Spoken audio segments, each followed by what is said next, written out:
Hello and welcome. My name is Justin Sharpe. I'm a research scientist at the Cooperative Institute for Mesoscale Meteorological Studies as part of the National Severe Storms Laboratory. I'm normally based in Norman, Oklahoma, and the Cooperative Institute sits between the University of Oklahoma and NOAA, the National Oceanographic and Atmospheric Administration. So I'm going to talk to you a little bit today about some of the work that I've been doing over the past 6 to 9 months related to tornado epidemiology and a little bit of analysis about it, and hopefully give you an idea of how this fits in with the risk, hazards and vulnerability paradigm that you may have been learning about within sort of disaster risk reduction studies. By the way, this is a fantastic photograph that I found in the Flora collection, which is based in the University of Oklahoma. I've got photographs like this and of tornadoes going back to the 1800s, which are just quite phenomenal to hold in your hand. So it's something I've been looking at, is trying to get these out to the public as well. So I'm going to talk to you today about what we did and why we did it. So first things first, when we look at tornadoes, we know in terms of fatalities that certainly the wind energy, obviously most often looked at and described by the enhanced Fujita scale. And then obviously population densities are incredibly important with how many fatalities there are, and there is a certain sort of logic to that as well. But there are other things that are not caught by the literature, and we wanted to find out why that was so, because we want to know obviously how and why people are dying in tornadoes. And I know it may seem obvious, but there are lots of underlying conditions and reasons for that. And also, really, we wanted to know about survivability, and I will come back to that because that's an incredibly important point. Of course, within any sort of vulnerability studies, we've got to look at socioeconomic and demographic factors. Certainly, areas of the southeast United States, which is where the VORTEX Southeast, the project that I work on, works. There are huge numbers of socioeconomic disparities and racial disparities and inequities, and all of these drive increased vulnerabilities, and that's something we'll come back to a little bit later. One of these vulnerabilities that I've identified is something called a vector of vulnerability. So I'll come back and define that a little bit later, but housing structure is very, very important. Obviously, if you're living in a mobile home or a manufactured home, it is not necessarily as strong as a traditionally built house that has its walls tied to the foundations and the roof tied to the walls in terms of a structural tying.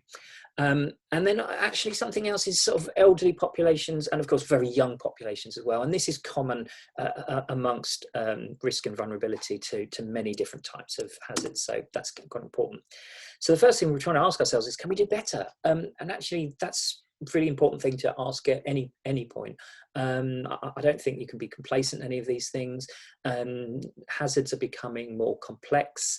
And certainly there are cascading hazards that I'm sure you may have heard of, when one thing triggers another thing, and that becomes a bigger disaster over time. And I suppose a very, very famous example of those sort of cascading impacts there would be an earthquake that triggers a tsunami that then triggered the nuclear reactor meltdown in the Tohoku earthquake in Japan. So you all understand those sorts of things. So first things first is you've got to work out what your methodology is. And obviously when we're looking at tornado epidemiology, there's a medical and physical science side to that. And so one normally instinctually would go towards trying to find an objective way of looking at that literature. And so one of the best ways of doing that usually is through a meta-analysis. And this was something that I was employed to do initially, and this is something that I was trying to do initially. But what I found was that what we were looking at wasn't just statistical data on deaths, fatalities and injuries, but also trying to understand what drove those high fatality rates, what were the causes, what were the underlying vulnerabilities that may have made those people more susceptible to those things. And of course I wasn't the first person to do this, and there are wide ranges of doing things. So one of the papers, Brooks and Doswell there, and Hammer and Schmidlin, take these historical approaches. And then on the other hand, you've got the CDC, the Centers for Disease Control and Prevention. who take that very epidemiological kind of physical science thing, describing injuries, describing where people were when they were impacted, and some quite gruesome detail actually about the fatalities as well. So not always a pleasant job to have, but I think a very important one nonetheless. So when you've got all of these mixture of grey literature and white literature, that's when I thought, okay, perhaps we need to take a meta-ethnography approach. Now, you may or may not have heard that, but this is basically what it is. So it's basically myself as a reviewer of the literature is reinterpreting the conceptual data. So what themes or concepts or metaphors were common across data sets, or common across studies, or common across the grey literature, and also what things were not common, what was being left out, and then thinking about perhaps why it may have been left out. It's not about pre-biasing anything, it's about trying to find what is there and what commonalities are there, and then to try and find rigor within that. Obviously this is objective because that's the nature of doing it in this way, but there are checks and balances that you can create to make it more objective as time goes on.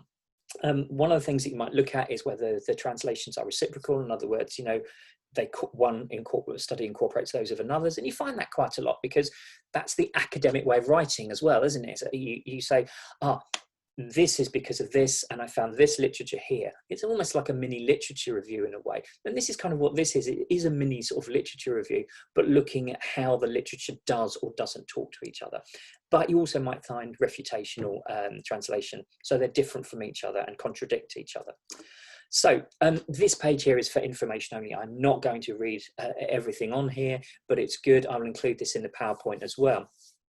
What's important here is to think about how coding was taken out and, how coding was undertaken. I use Max QDA to do this.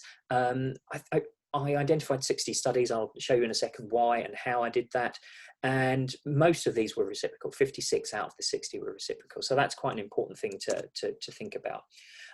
So data sources, this is really important. Obviously, and it's in a couple of slides on, you do Google type searches, or you use Mendeley, or you use database searches at the universities. These things are kind of the standard things that you might do, but you also might use general Google searches for things as well. And I guess what you type in could potentially bias what you're doing, but you try and again cross-check these things and cross-check the literature itself to see, you know, what is being referenced and what's not. One thing that the Centers for Disease Control and Prevention does is provide morbidity and mortality weekly reports, and these I think are still going on as well.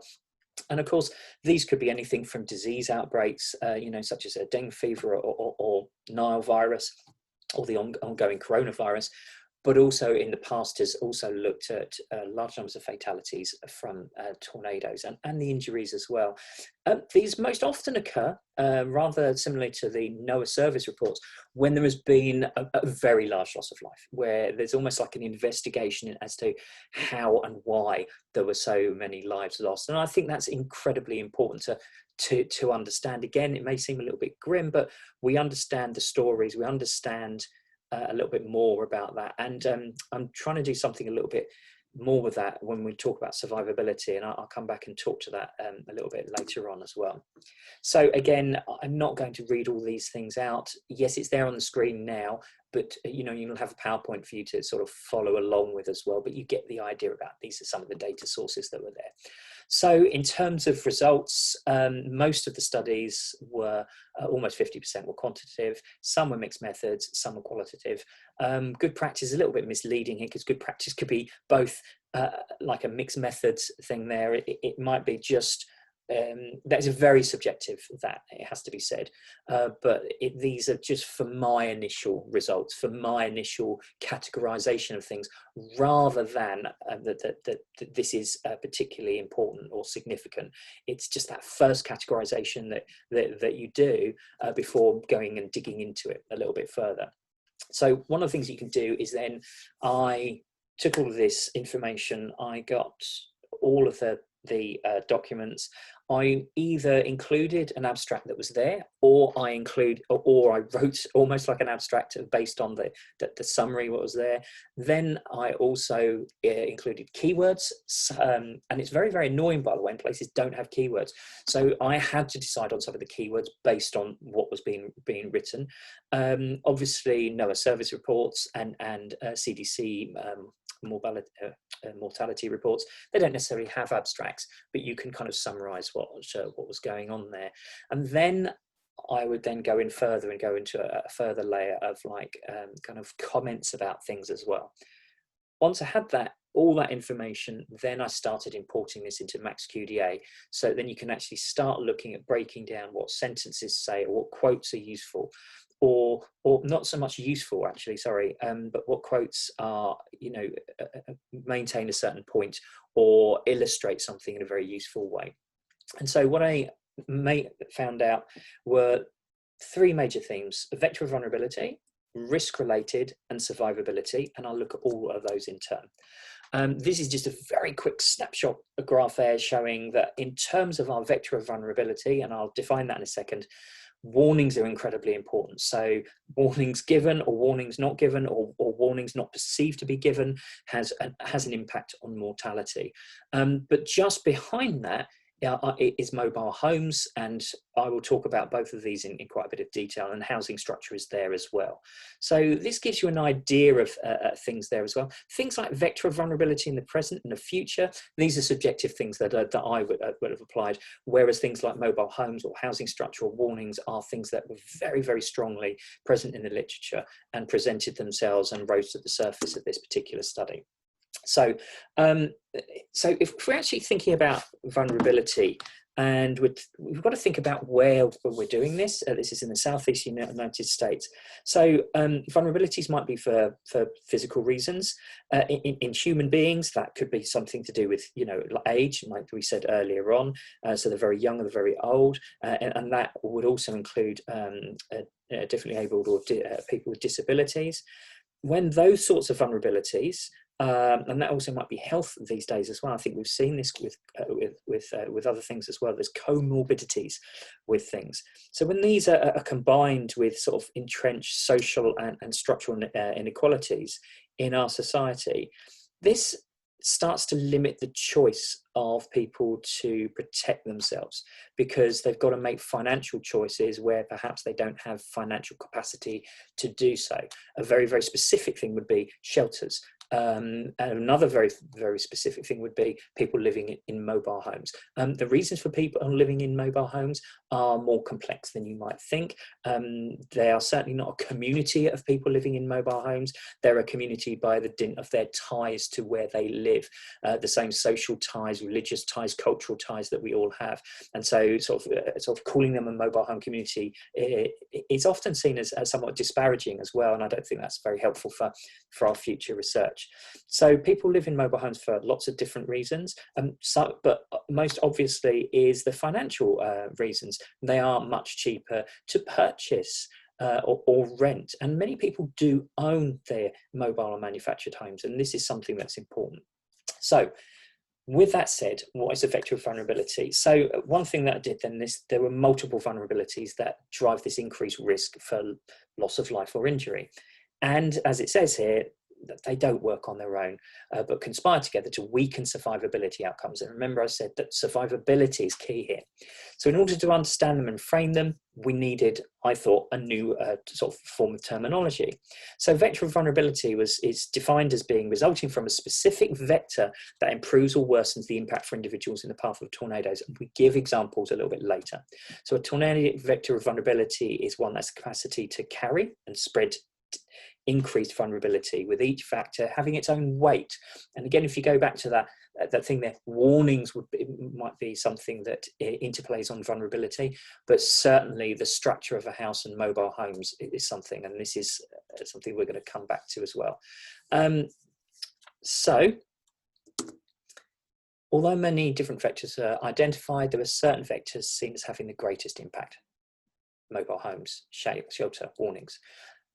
Mobile homes is something we'll come back to and look in detail, and actually we'll explore that as a specific vector of vulnerability. And just one kind of comment here, that the reason I came up with this idea really was thinking about how there are vectors for diseases. And I was probably thinking about this because I'm thinking about, and I'm studying at this particular point, tornado epidemiology. And, you know, where often with epidemiology, we're looking at fatalities and the reason for the fatalities. If for a disease, we might think, well, how is that disease carried? Well, a mosquito is a vector for certain diseases such as malaria, dengue fever, and others.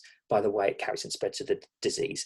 And that's what I was trying to do. There was kind of have that sort of metaphor going across here. So again, you know, there's a little bit of complexity here, and I would say that this vector of vulnerability is certainly within its initial stages of formulation as a kind of a theoretical perspective, and it builds on what's gone before as well, of course. Vulnerability has been described by many others and in many different ways in the past. So this is a way of perhaps showing the complexity, I think, is the most honest way of saying that here. So again, risk, and we're going to come back to the risk equation in a minute, but risk perception is a huge thing here, obviously, as is the amount of the population exposed. Remember, we talked about that. Something here that you may not know about is nocturnal tornadoes, and we will get into that in a lot of detail. Complacency, I will come back to, because this is something that's commented on in the literature, but when I dug into it, wasn't found to be true. And this is often complacency linked to people's actions about preparing and knowing what to do. And then risk generation is actually what people do that actually increase their risk. So decisions that they make to increase their risk. Social networks to confirm. This is more important than what one might think, but this is to do with a psychological milling that often takes place. So if a warning is given, someone might ring someone or text someone or go on Twitter to verify that it's a real thing and that action is needed. And it's a sort of processing thing that all humans do. So it's not to be critiqued, but it is to be observed and to understand what it is. In terms of survivability, we've got self-efficacy.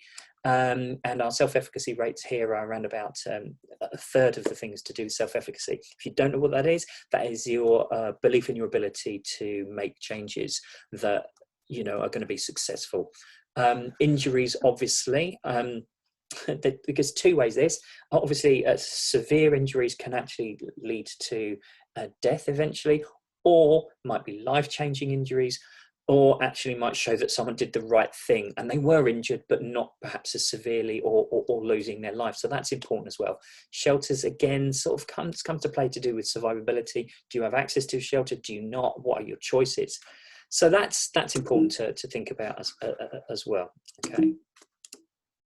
So this, I know, looks absolutely chaotic, but what this is you can do something in MaxQDA where you take your section of text and you can highlight certain things.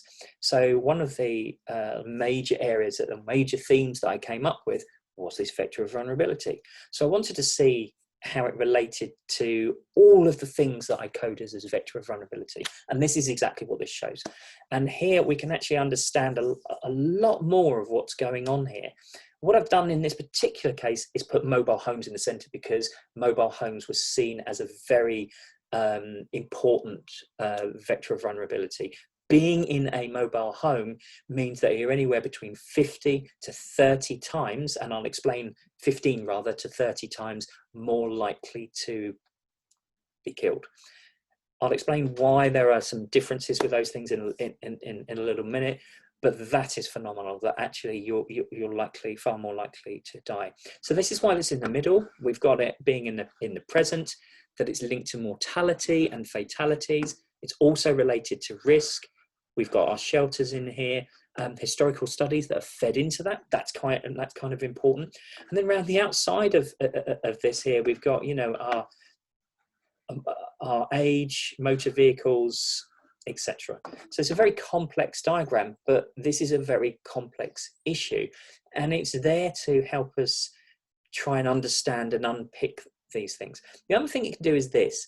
If we can look at this, and each one of these things here is the number of times in the study that this was particularly, it was identified as a vector of vulnerability. Mobile homes was the highest frequency there. So these are things that we might want to look at. So the other thing that I did then, and that Max QDA can do, is you start picking out quotes, and then actually what I started to do is create memos of those quotes. What am I thinking about what's going on here? This is quite important to do because partially it's to do with having confidence in what you're doing and the results of what you're doing here. But partially it's also to do with actually having some sort of memo to go back to and say, why did I categorize that in that particular way? What was my thinking at the time? So it provides an ongoing narrative that helps you understand and unpick what's going on with the literature. And that's important because the literature itself is a narrative, but it's a narrative that's produced in a particular way. So that's there for you to have a look. I'll make the technical report available as a link as well when we come to questions. So what were the big macro themes? One, contextual epidemiology. This is all to do with how people died, where people died, and why people died. And again, it's important to unpick. We can make assumptions about that, but we don't want to make assumptions about that. But certainly where you are in the home is important. And this says this: in rooms where deaths occurred, 100% had lost the ceiling, 100% lost a wall, 100%, had the floor blown away. And 100% of the deaths were hit by debris. That might be debris from inside their home, or it might be debris from outside when the storm's going through. Obviously, the stronger the storm, the more debris, the potential flying through the air that there is. One thing to note, though, is that higher numbers of deaths occur in mobile homes at lower enhanced Fujita scale numbers. So 1s and 2s can still kill, whereas people generally, not all the time, but generally those within the more permanent structures have a higher survival rate. So that's something, again, that kind of gives us confidence that mobile homes are dangerous structures to be in when there is a tornado. And in fact, the advice now is not about staying in those structures when a tornado warning is given. And I'll give you a very sort of tragic example of what happened when someone did, when they were thinking about advice that had been given to them for people living in permanent structures, not for mobile homes. And unfortunately, one of the people of the family had died. So again, we're starting to see patterns about things. We're starting to see patterns about warnings as well, and how that impacts on our epidemiology or certainly our fatalities. Certainly, warnings are important when a warning is given, but it's not just when warnings are given; it's whether warnings are received, and this is really key. Have people got their NOAA radio on? Do they own a NOAA radio? For those of you who don't know, a NOAA radio is literally something that is there, that's plugged in, but also has a backup battery power should the power go.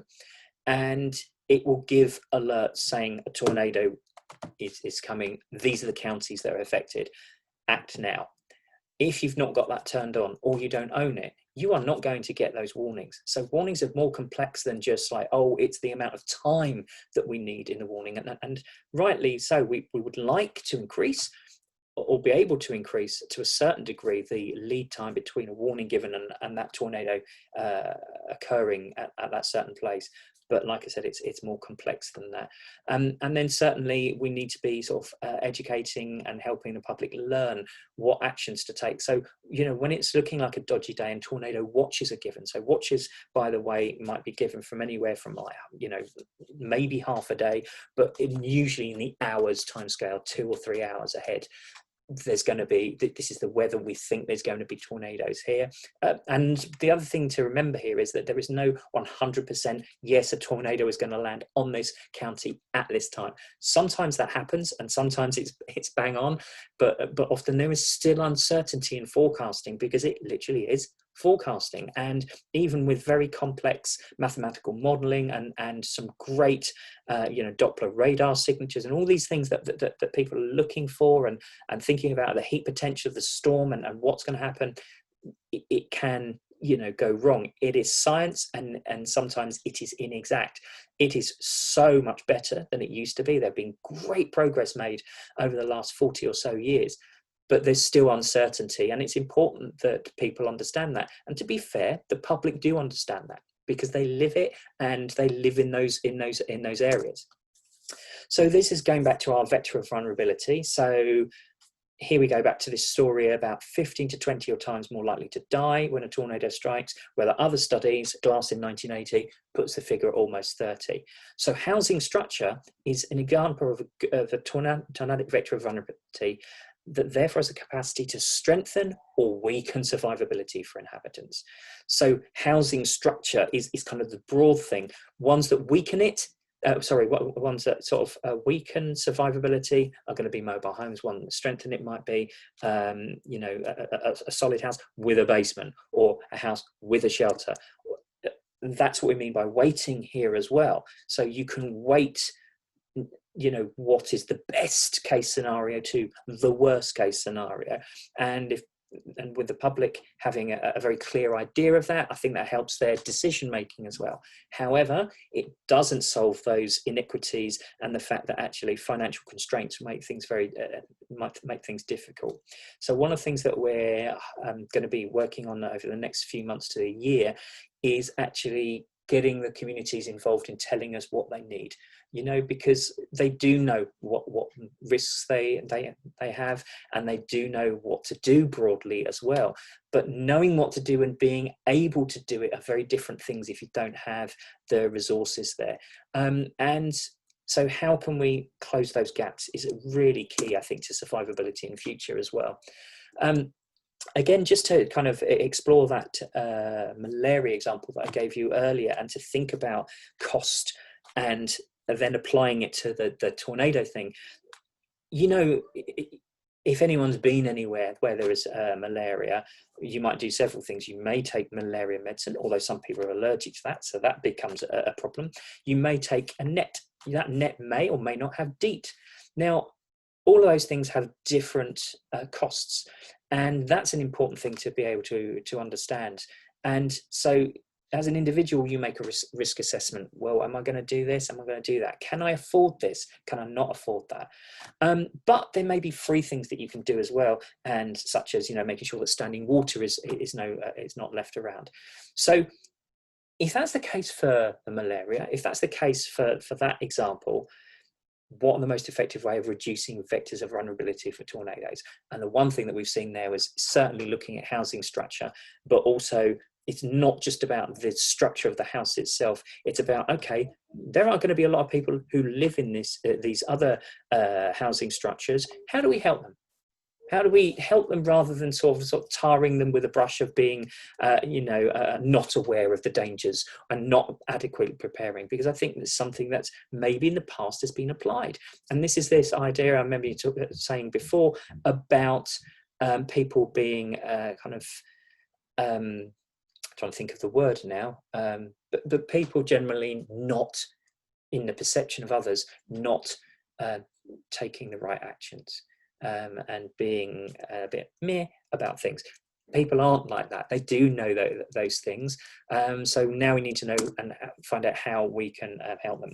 Here's a mobile homes. This image is a little bit misleading because this shows a mobile home park rather than how mobile homes often exist in the southeast United States. But it's there to show the devastation that has been caused. Certainly at the bottom right there, you can see mobile homes have been tossed or moved or rolled. You can see the mobile homes also have moved off their pilings or the brick structures that they're under as well. And it's very hard to see, but I can't see in that picture any structures that are one are undamaged. But the other thing I can't see is access to any shelters. Now, it doesn't mean that it wasn't there. People in the southeast in mobile or manufactured housing are often on land in rural areas. So it's just one mobile home or maybe two mobile homes on that land, but nothing more than that, certainly not a park. So it's impossible to therefore mandate that mobile home parks necessarily always have shelters. It's in the state of, I think it's Minnesota is the one state, and I may be wrong, but I think it's the one state that has that if there is a mobile home park, the mobile park owners have to provide a shelter. So this is an interesting thing. So we can come back to this, that there's a relatively low exposure rate of mobile home owners or mobile home residents, but there is a much higher fatality rate. So that tells us that being in those mobile home structures are far more dangerous than not being in them. And there are some examples here on this slide. Again, take your time. I'm not going to, I can't dwell on every single one, but you get the idea here. If mobile homes were not any more vulnerable to tornadoes than single family homes, the likelihood of fatality when struck by a tornado should be equal for each type of housing, but it is not. And so this is something that we know drives increased risk. There are a variety of sub-vectors. Again, there's complexity within complexity, and I think it's important when you do a study like this, and it's important when you're trying to find out what we know, that what are all the different complexities, so we don't make assumptions and sort of maladapt. Maladaptation can be a problem as well. So construction is important. Lack of stability when not tied to foundations, age, lack of maintenance, and overconfidence in their ability to withstand tornadic forces. Many mobile manufactured homes are sold on these can withstand 90 or 100 mile an hour hurricane force winds. That, of course, gives you great confidence. Oh, wow, hurricane force. But the hurricane force winds are generally from the side or from one direction or whatever, whereas tornadoes, as you know, are not, but also they get underneath the tornado, gets underneath the structure, and that's when it can be flipped, or it gets underneath the roof if it's not tied to the walls, and that's when it can take that off. And if you remember from the quote earlier on of the fatalities in that particular study, 100% of the people who lost their lives had lost a roof or lost a wall, and so then it's debris coming in. So, excuse me, in Pitcher, which is in Texas, a family went into a closet but was thrown in different directions. The father and the child survived and the mother did not. This was in a mobile home. Going into an internal walled closet or an internal walled bathroom in a sort of permanent structure on the ground floor, if possible, is important. But that is not the same when you've got a much smaller structure with much more narrow in a mobile manufactured home. And unfortunately, this is something that happened here. So it's important to be able to know and understand the differences here, and know and understand that actually that they were thinking about the advice that they perhaps learned in school, but that advice, when it was given to them perhaps in school, was for that, and that advice, like science, changes over time. So again, making sure that people have that sort of weather literacy and severe weather literacy and protective actions and preparedness is an important part of this as well. Just as an overview, I'm sure you've all seen this kind of equation. This is something that I was thinking about as I was writing. It's something I was thinking about as I was, going through and analysing my data. How does this all equate to the risk equals hazards times vulnerability kind of conceptual equation? And again, here I'm trying to explain and show the complexity, but also relating it to that particular equation and how it's related to risk or complacency, how it's linked to vulnerability. And something we've not talked about yet, but we will talk about, is our nocturnal tornadoes and the role that plays as well. So what I'm just trying to show here is that all parts of that risk equation are here within this particular vector of vulnerability concurrence mode. So there's lots of interactions between the themes as well. So these might be temporal, time, seasonality, but also our magnitude as well. If they're all coupled together with other vectors of vulnerability, that increases the risk of fatality. And this is really what the study is trying to drive at: what does cause those fatalities, but also then what helps people to survive. So these are the things that we really need to know. Obviously, discussion of risk is important here as well. Do we accept it? Do we avoid it? Do we apply risk reduction? Or is there risk transfer? Risk transfer, there are sort of problems with that due to strange bureaucracies that occur sometimes. So I know that in the Alabama storms of 2019, in November 2019, someone lost a mobile home there. They were not in it, I don't think, at the time, and survived. They went through the insurance. Insurance agreed to pay out, but the insurance agreed to pay out, and I think they got over $100,000. I think $120,000, which is enough to, purchase a new mobile home. But that's what it was for. It was to purchase a new mobile home, not to build a different structure. And that seems to be somewhat. It's just not helpful. And what it also does is that person knows that their housing structure is at risk, and yet they know that that's what they have to live in, and accept that. So I find that that's a very, very hard thing to live in, especially when you've been through something as traumatic as surviving a tornado. To then say, I've got to go back into that house is a tough ask. So if we want to talk about risk a bit more, we talk about risk perception, how people perceive risk, and whether they overplay risk or underplay risk. And this is important. There are, both of those can have kind of disastrous effects, and we can kind of look at that as well. Many people interviewed acknowledged that it would minimize the threat of this early February outbreak because of their perception that it was outside of traditional tornado season. Traditional tornado season has been, I think, in people's consciousness in terms of our cultural understanding of tornadoes as much as our educational understanding of tornadoes. And actually a lot of people perceive that to be that tornado alley seasonality, whereas in the southeast, that seasonality, it doesn't exist in the same way. We always say that a tornado can occur at any time, but still there's a sort of a perception that no, this is the season. And of course there will be more within that season, and there may be more warnings and more watches, and and even false alarms that may occur within that time. But it's the ones that occur outside that often have high fatalities. But that's often because it's coupled with being a nocturnal tornado. You think about it, 6 o'clock at night in England in the middle of winter, it's pitch black. It's not actually that late in the day, and people won't necessarily be expecting a tornado. The other thing about being at night is you can't see it, and people are often on the lookout for that wedge and that shape in the cloud, or a funnel cloud or something like that, and you can't see that at night, and sometimes you can only see it when it's backlit. So we need to be thinking about, perhaps we need to move away from this categorization. And there's another thing about risk perception here as well. They had a warning to this particular tornado that's quoted here from this NOAA Surface Report in 2008.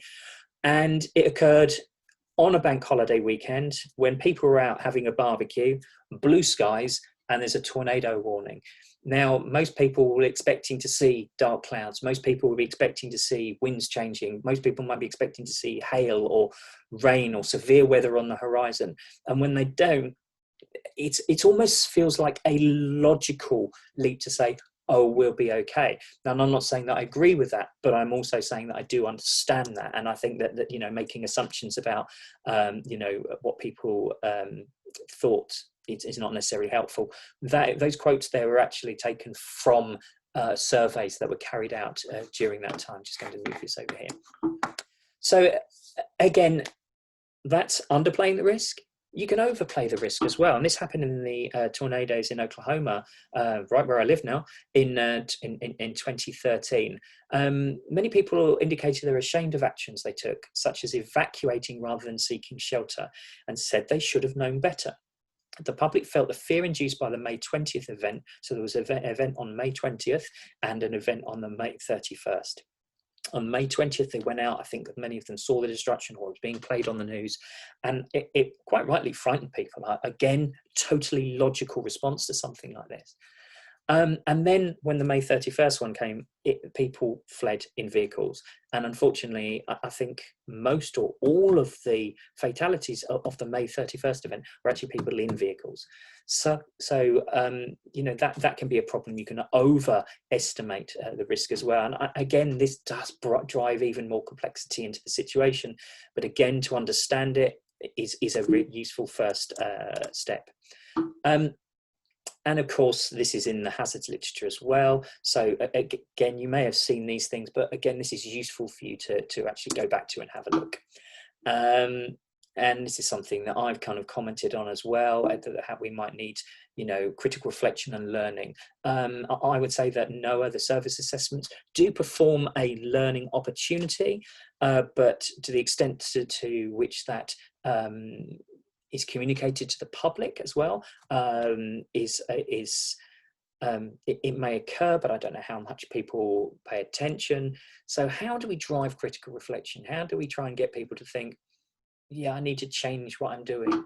How do we close the value action gap between intention of doing something and actually doing something? So this is important. Again, we've got our nocturnal tornadoes. You'll see this image a little bit clearer in a minute on a smaller screen, on the smaller part of the screen. But it's a backlit, and you can see top right there is the wedge of the tornado. You can only see that because there's a lightning flash in the background. So again, nocturnal tornadoes drive risk because of the relation to the hazard in a temporal aspect, while their occurrence certainly increases vulnerability. So actually between 1950 and 2005, 27.3% of nocturnal tornadoes occurred out of all of the tornadoes that occurred, but almost 40%, 39.3% of the fatalities were due to nocturnal tornadoes. Again, this is partially that some people feel that they were unwarned. They feel that they're unwarned, or there's a perception that they're unwarned. It doesn't mean the warnings weren't given, although sometimes the warnings might be quite truncated, but that they were given. But again, if people have gone to bed, if people are not got a weather radio, that increases their vulnerability to fatalities, unfortunately. So that's something to be thinking about here, and that's that image a little bit clearer. So in the southeast, there is a particular vulnerability to nocturnal tornadoes, and there's something we need to start thinking about here is how we actually thinking about our tornadoes in terms of temporality. So a tornado warning covers minutes, anywhere between about 13, 14 to 18 minutes, but the average I think is 13, 14 minutes. Tornado watches may be given and may be introduced by the National Weather Service and then communicated through broadcast meteorology channels and things like that. Diurnally, we need to think about it diurnally, day and nighttime tornadoes, and then seasonally in terms of expectation of citizens, because some people still think that, oh yeah, this won't happen, or, I mean, they're definitely right that there's less. That's not a fallacy at all, but actually they still exist and they can be, you know, really deadly. And then there's some more information here as well. Fatalities do not occur at a high rate at night in permanent homes, which suggests that a vulnerability of mobile homes at night results from residents being at home, not less warning transmission, consistent with other studies. So this is important because there have been a lot of studies recently on false alarm rates and the impact of false alarm rates. So when a warning is given, but then a tornado doesn't occur, and whether that makes people complacent. And the headline is actually, it doesn't make people complacent, and they still have trust in that, and they also understand that forecasters are working under very difficult conditions. So this brings us to the final theme, which is survivability. This is incredibly important. And so the example that's given here is the Joplin, Missouri tornado of 2011. 162 people lost their lives in that particular tornado. And we're coming up next year on the 10th anniversary of this. But 12,500, I think, around about that, were directly in the path of the tornado. So their structures, etc., were impacted by that tornado. When we actually do a little bit of simple maths there, we can work out that 98.8% of the citizens exposed survived. We need to find out how and why. And one of the ways that I'm trying to do this is we're developing an app, and this app is going to be like a web-based app, so that you can go to and log on when a tornado has occurred, and you can report what you did, what you experienced, what damage there may be, but you can also report whether there was a warning, there was a watch. And this helps us understand in future what information people are getting, what they're receiving, what they're perceiving, and what they're acting on. And that only comes from survivors a lot of the time. Otherwise than that, it's kind of this forensic unpicking of the fatality rates.